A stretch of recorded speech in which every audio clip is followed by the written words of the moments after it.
તાજેતરમાં આવનાર કોર્પોરેશનની ચૂંટણીના અનુસંધાને ગુજરાત પ્રદેશ કોંગ્રેસ પાર્ટીની સૂચનાથી હું મારી સાથે ગુજરાત પ્રદેશ કોંગ્રેસના આગેવાન રહીમભાઈ સોરા, જામનગર શહેર કોંગ્રેસના પ્રમુખ દિગુભા જાડેજા, જે લોકો જામનગરની અંદર 1 થી 16 વોર્ડની અંદર ઇલેક્શન લડવા માગે છે એવા કોંગ્રેસ પાર્ટીના સૌ કાર્યકર્તાઓ, આગેવાનો પાસેથી અમે સેન્સ લઈ રહ્યા છીએ। આ વખતે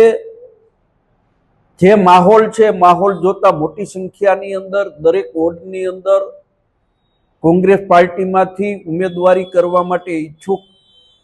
લોકોની લાઈનો લાગી છે અને એ જોતા અમને એવું લાગે છે કે આ વખતે જામનગર શહેરની અંદર કોંગ્રેસ પાર્ટી